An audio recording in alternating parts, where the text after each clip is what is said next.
Bonjour à vous tous et vous toutes, je suis Audrey Mac et bienvenue aux Vitamines du Cœur. Cette semaine, je vais parler de notre guerre spirituelle. Notre combat est-il offensif ou défensif? Nous allons répondre à cette question bien intéressante. Pourquoi?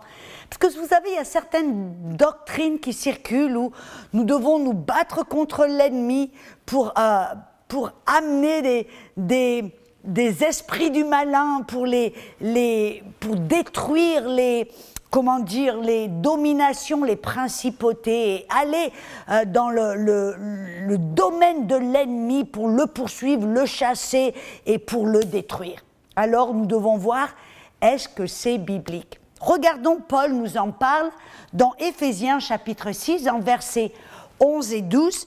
Il dit « Revêtez-vous de toutes les armes de Dieu, afin de pouvoir tenir ferme contre les ruses du diable, car nous n'avons pas à lutter contre la chair et le sang, mais contre les dominations, contre les autorités, contre les princes de ce monde des ténèbres, contre les esprits méchants dans les lieux célestes. » Nous voyons là que nous devons nous engager dans une guerre spirituelle, mais est-ce qu'elle est offensive ou défensive?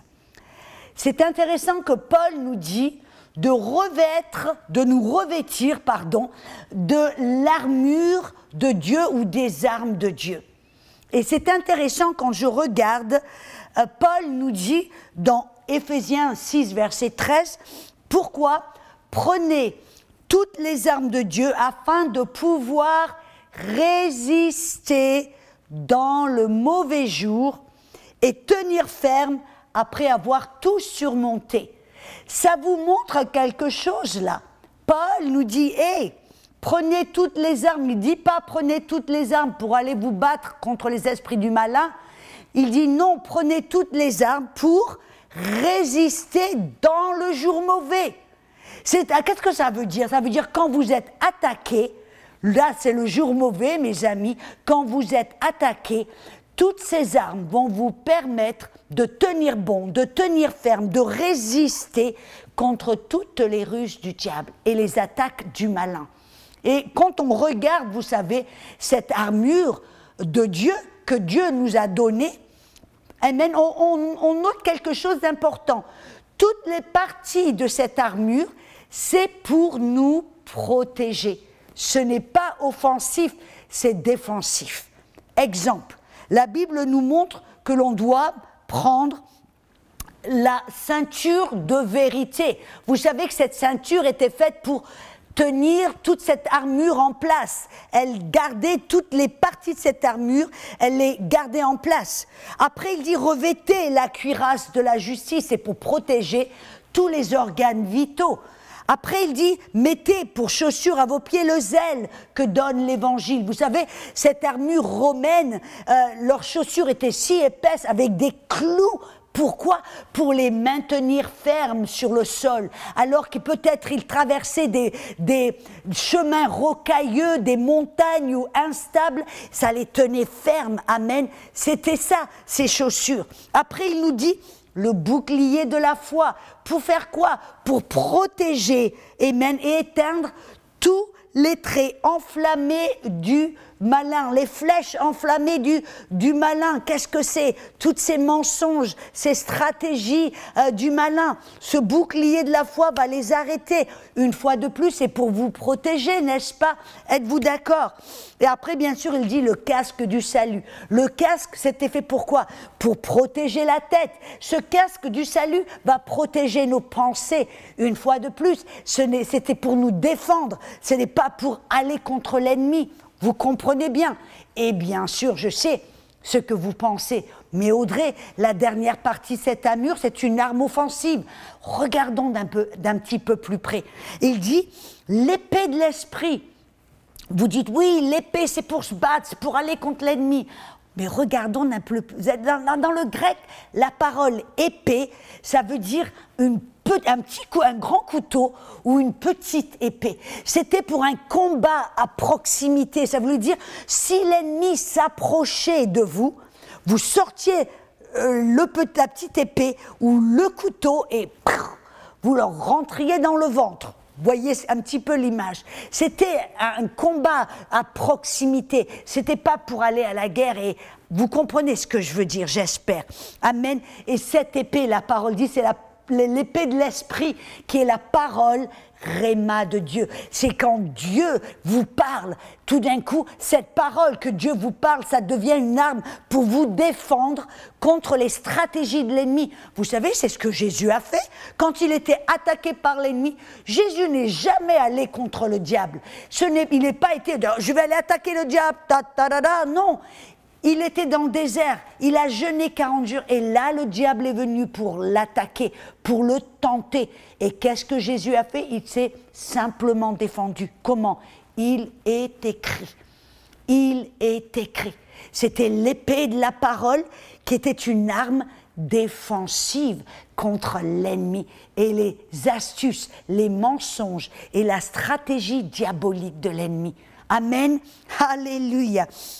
Et on voit, en fin de compte, que c'était ce que Jésus faisait. Il n'allait jamais attaquer l'ennemi, attaquer les démons. Non, non, il venait contre lui, il venait l'attaquer. Et Jésus, là, il se défendait. Et il vainquait l'ennemi de cette manière. Amen. J'espère que vous pouvez voir comment vous et moi, nous ne sommes pas appelés à aller attaquer l'ennemi, nous sommes appelés à nous défendre quand l'ennemi nous attaque.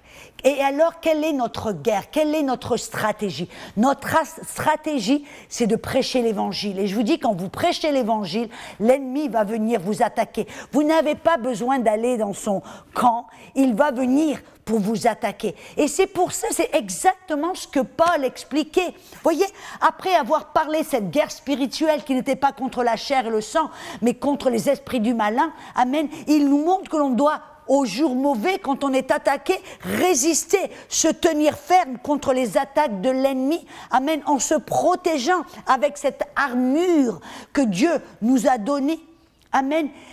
Mais le verset suivant, regardez un peu la stratégie de Paul, ou la guerre dans laquelle Paul était engagé.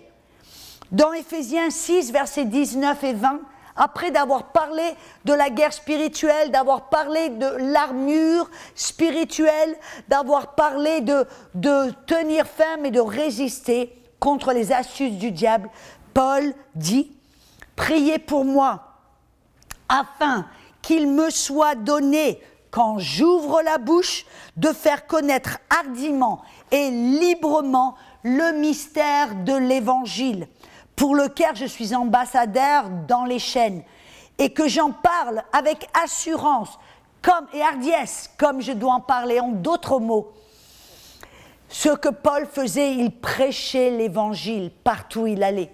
Jésus, c'est ce qu'il faisait, il prêchait l'Évangile partout où il allait. Pierre, c'est ce qu'il faisait, il prêchait l'Évangile partout où il allait.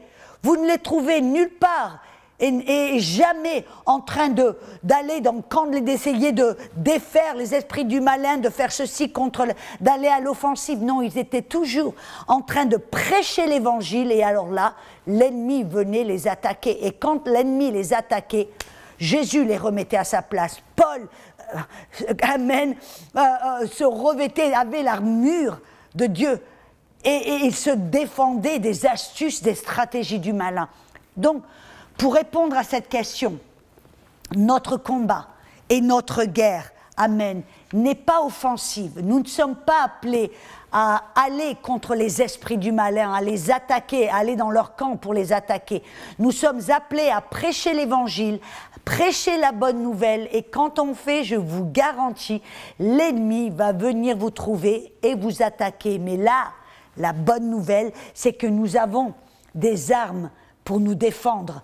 Nous avons l'épée de l'esprit, la parole que Dieu nous donne spécifiquement pour la situation. Et nous avons une armure complète pour nous protéger de toute la stratégie de l'ennemi. Amen. Alors, prenez garde, ne rentrez pas dans ce genre de doctrine fausse qui va vous égarer et vous empêcher de faire ce qui est le plus important, c'est-à-dire prêcher la bonne nouvelle.